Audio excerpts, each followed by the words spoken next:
Elder! Repairman, before you begin rate, we cannot pay your standard rate. We have almost nothing. Koss, tell me after. The job posting had been vague, which was usually how Koss liked them. Water reclamation pump failure. Remote settlement. Compensation negotiable. Negotiable meant they didn't have much. He'd learned to read that word over 12 years of independent repair work across 6 colony systems. Negotiable meant they were hoping you wouldn't ask too many questions about payment until after the work was done, at which point they'd offer you something you couldn't technically spend anywhere but couldn't quite bring yourself to refuse. He loaded his toolbox into the transport and flew 3 hours northeast into the mountain range. The Ven'Kai settlement was built into the stone like it had grown there. Domed structures of shaped rock and salvaged metal climbing the cliff face in tiers, connected by bridges and platforms, the whole thing threaded through with glowing teal fungal lights that pulsed slowly like something breathing.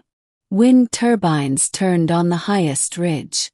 Below, in the valley floor where the settlement's base met flat ground, everything was wet and muddy and smelled of iron.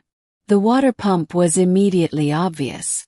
It was the largest piece of machinery in the lower settlement, a reclamation unit that had probably been installed 40 years ago and serviced by someone who knew what they were doing maybe 20 years after that and left entirely alone since. Water was spraying from 3 separate joint seals and the pressure gauge was reading somewhere between broken and catastrophically wrong. 6 Ven'Kai women were standing around it at a respectful distance, watching it fail. They watched Koss land. They watched him climb out of his transport. They watched him walk to the pump, crouch down, open his toolbox, and begin the diagnostic scan without saying a word to any of them.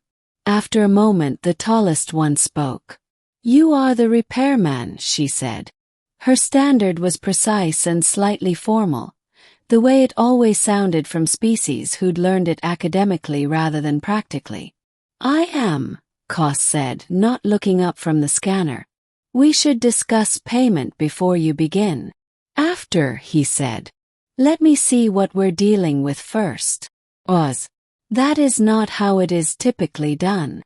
"I know," he said. "It's how I do it." What they were dealing with was considerable.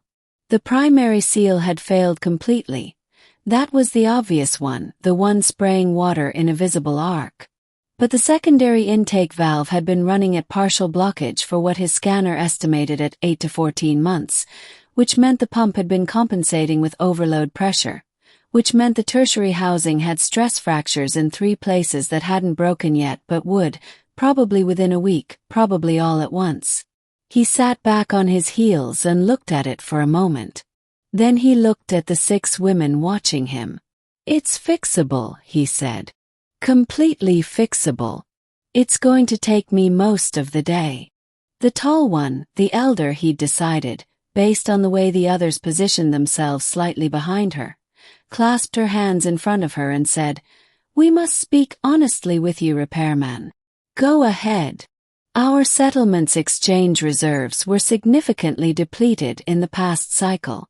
The harvest fungal crop failed in the eastern tier. We posted the work order because the pump failure is critical. Without reclamation, we have perhaps 12 days of reserve water for a settlement of 400. Pause. "We cannot pay your standard rate. We cannot pay close to it. We can offer processed grain stores, some preserved medicinal compounds, and 2 months of remote craft commissions from our weavers." She said it steadily, with the precise dignity of someone who has rehearsed delivering bad news and decided to do it without apology. Koss looked at her for a moment. Then he looked back at the pump. "Okay," he said. She blinked. Her composure flickered, just slightly. "We have not told you the specific amounts." "Doesn't matter," he said, already reaching into the toolbox for the primary seal kit. 400 people, 12 days of water. "I'm not leaving the pump broken." He glanced up. "I'll take the medicinal compounds. My kit's running low on cerulean extract anyway. Keep the grain." Complete silence from all 6 of them. He started working. Took 11 hours. The primary seal was the easy part. An hour, maybe less. The intake valve blockage was worse than the scanner had suggested. It took him 3 hours of careful disassembly to extract a mineral deposit the size of his fist that had been calcifying inside the housing for God knew how long. The stress fractures required a bonding compound application, 30 minutes of curing time per fracture, and his absolute best guess at the structural loading the repaired housing would need to handle. He'd done harder repairs. He'd also done easier ones. The Ven'Kai women didn't leave. They cycled, some going and returning, others staying, but there were never fewer than 3 of them watching at any point during the 11 hours. They brought him water twice. The elder brought a flat stone and set it near his work position so he'd have somewhere to rest tools without them sinking into the mud, which he appreciated more than he said. Around the 7th hour, a small group of children gathered at the edge of the work area, blue-gray, wide-eyed, watching him work with a specific intensity that children reserve for things that are either very impressive or very confusing. He handed the nearest one a non-critical valve component to hold while he worked on the fitting beside it. The child held it with both hands like it was sacred. He heard the elder exhale slowly. The pump came back to full pressure just after dark. It came back the way good repairs come back, not with a dramatic surge but with a steady, quiet normalization. The spray stopped. The gauge moved from wrong to right in gradual increments. The pipes stopped vibrating at the joints. The sound of clean water moving correctly through the reclamation system was not exciting, objectively speaking. It was mechanical and functional and entirely ordinary. The Ven'Kai didn't treat it that way. The sound that moved through the settlement when word spread. He heard it from the lower platform where he was packing his toolbox. Not a cheer exactly. Something more collective than that.